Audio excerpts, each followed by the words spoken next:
Good morning, everybody, and a happy Wednesday morning to you. I hope everybody's week is going well.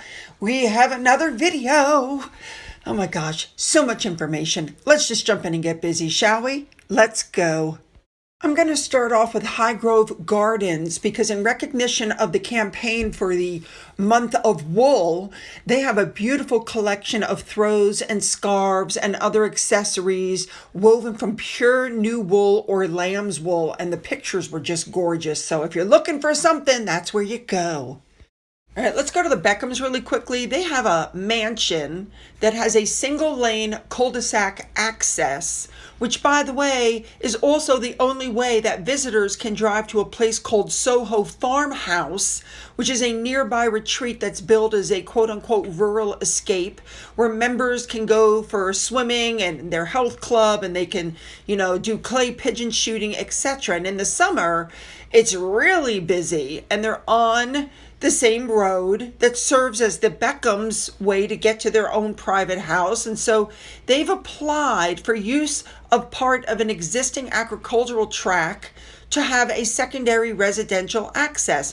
Basically, they just want to extend the track that's there to connect to their existing driveway and, be able to get onto their property without a problem. But the neighbors don't like it. The neighbors are like, oh, the house already has a serviceable access road, so why do we need another stretch of tarmac? Like, I don't understand why the neighbors would care if these people want a private road to their house. What's the problem? I don't get it. Maybe I'm just missing something. All right, let's move on. All right, for our first royal, we're going to talk about Queen Elizabeth because most people don't realize that she was really a very, very funny lady. So this story came out and I loved it. When Harry was promoting his second Invictus Games, being held in Orlando, Florida, back in 2016, he went to his grandmother and they made this viral video.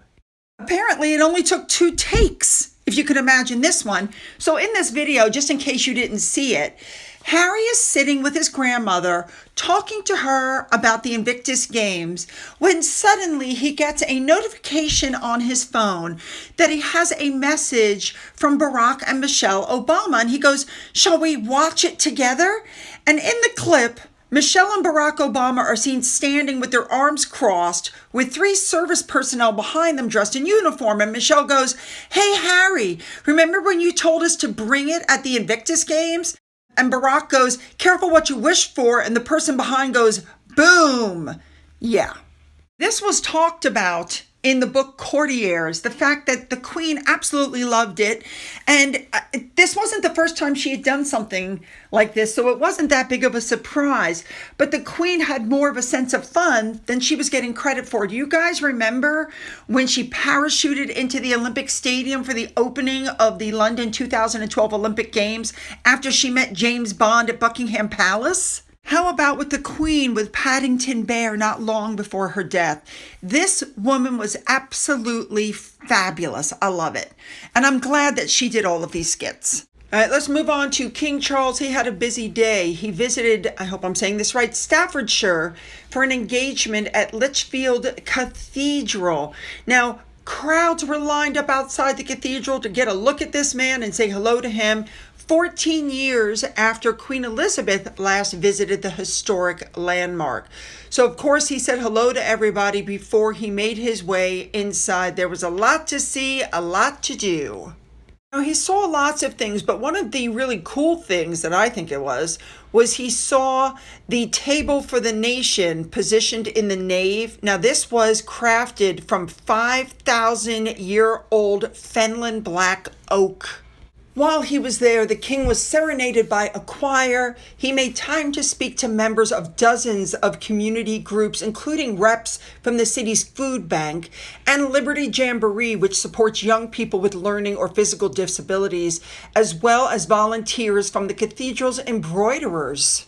Now, of course, while he was outside trying to get in, there was a protester who was heckling him and yelling out about, Prince Andrew's relationship. I don't know what these people are thinking because, first of all, he's not going to answer you. Number 2, you're ruining the event for everybody else around. But so many people then started chanting, God save the king, to drown the guy out. Good.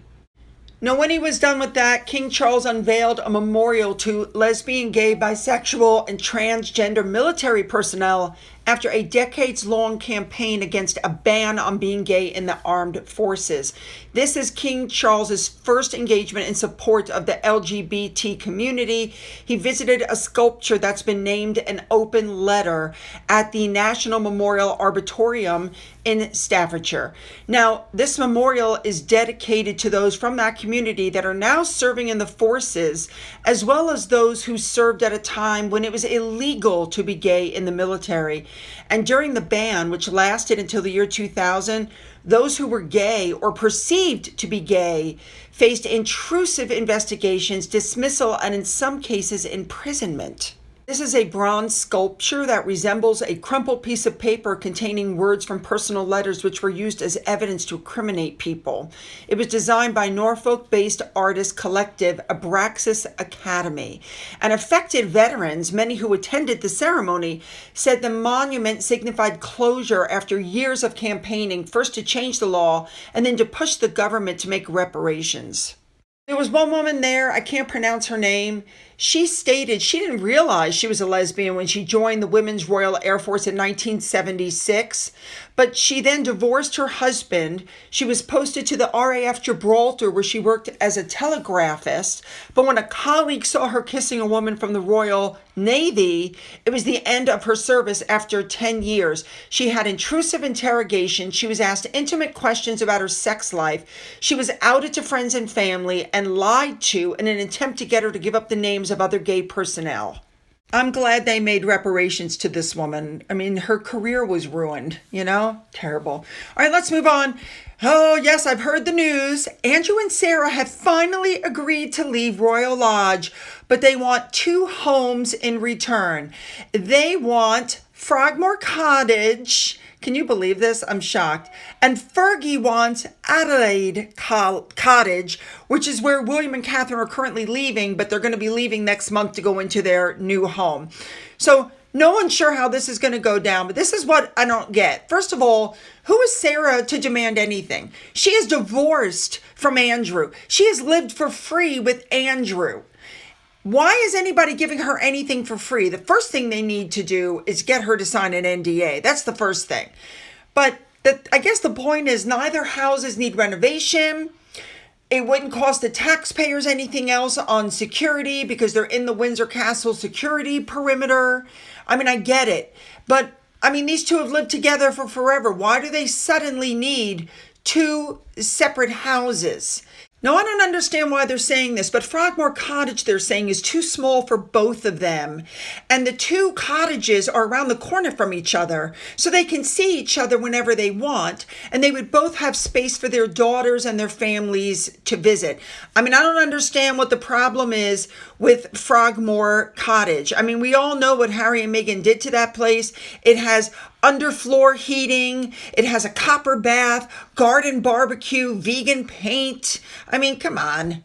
Let's not forget that Andrew was offered a place by the Sheikh in the United Arab Emirates, which apparently he said no to. Now let's talk about Sarah Ferguson for a second. This woman has not been a working royal since 1996. She is not entitled to live on a Crown estate property. She is divorced from Andrew. There is not going to be any coming back from this. And I don't understand why they have been living together all this time, but now that this is happening, suddenly they have to have 2 homes.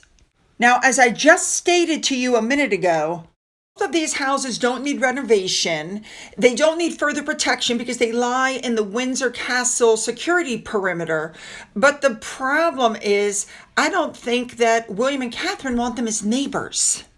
This is where we come to the tricky part. There are fears that Sarah could write a memoir like Harry did. Now, Andrew has already agreed not to do it, but I think if they don't give Sarah what she wants, she may. Somehow they have to get her to sign an NDA. Somehow they have to do something with this woman. All right, let's move on. Now, Virginia Giuffre's memoir, there's some stuff in it. And one of the things that's being accused is that Miss Maxwell bragged of performing a certain act on George Clooney. Of course, George Clooney has now come out and said, That's not true. I've never met these people. I don't know these people. But again, this is the danger of writing a book like this. Nobody knows what's true and what's not. Scary. And another email has come out where Prince Andrew reportedly offered to help Jeffrey Epstein set up a meeting with the daughter of the Australian Prime Minister. This took place February 16th of 2011. The email said, quote, "Would you ask Catherine Keating if she would like to come for dinner with Woody Allen next week in New York?" At which time Andrew wrote back, "Will do." Now, when asked, Miss Keating, who's now 44, confirmed that Andrew did fix her up for dinner with Epstein in 2011 in a February dinner and a large social event. Let's move on now to Meghan Markle. We know that she just lost her 10th publicist in 5 years. Emily Robinson left after just a few months. Don't forget that Josh Gettr, who was their chief of staff, also left his role after only 3 months.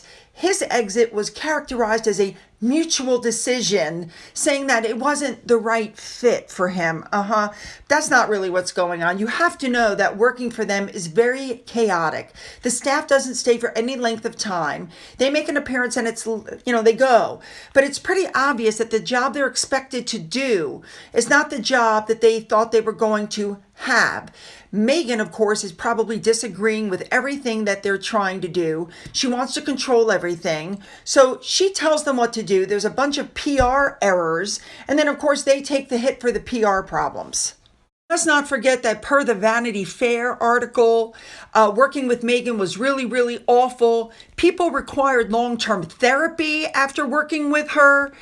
Meghan was allegedly cold and withholding when things didn't go her way.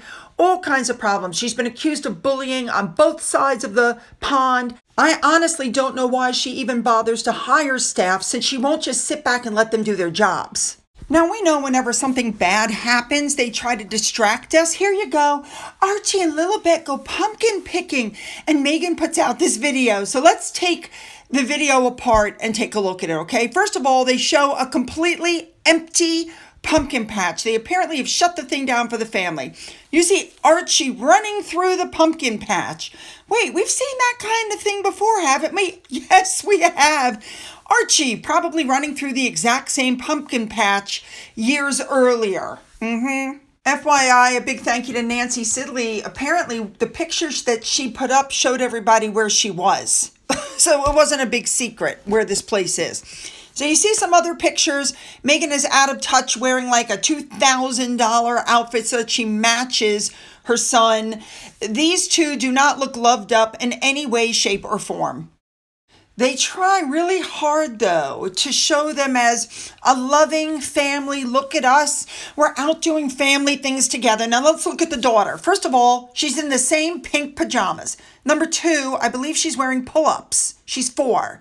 Number 3, her hair is once again unkempt, unbrushed, looks terrible. I don't know why Meghan feels that she can't brush this kid's hair. I'm sorry. I'm not picking on the kid. It's not her fault. It's her mother's fault. Maybe it's the nanny's fault. Maybe the nanny's not doing a good job. Then you see Harry and Meghan supposedly holding hands as they watch Archie run through the patch. Look at Harry's body language. He's leaning away from her. This is the worst display of loved up I've ever seen in my life. Even their hands. I mean, are you kidding me? So then the video continues and they're outside their house cutting it, and it's Marcus Anderson. Why does he always seem to be there when there's an issue? So he's wearing a jacket, but Archie walks up in a short sleeve shirt to watch him. I couldn't help but notice that the child is barefoot. So everybody else is fully dressed top to bottom, and this kid's running around without shoes. Then, of course, they show Harry and, of course, Doria. Now, I don't think this is such a sweet video. I think the idea is for you to look at this video and not look at what's really going on with them. By the way, a big thank you to the Lean Meme Machine for pointing this out. Very obvious. Now, of course, they made a big thing over the fact that Harry actually carved a pumpkin. They're acting like he's never done anything like that before. And it shows that he is loving America and America customs and things that are done in America. Now, of course, you have to know that Halloween holds a special meaning in their relationship because in 2016, they attended an apocalypse-themed party in Toronto for the Halloween holiday. And of course, in the Netflix docuseries, Harry explained that he told them the news about their relationship was about to break, and so they decided to pull the pin on the fun grenade and have one last night out incognito. And it was a night out for Halloween, which is why they were dressed like they were. The celebration was at the Soho House in Toronto. Oh my God. All right, moving on. We know that something's coming out. By the time you see this, it will already have come out. It's some sort of jam, some sort of jelly. This is the same crap that we see over and over. It's boring. It's old.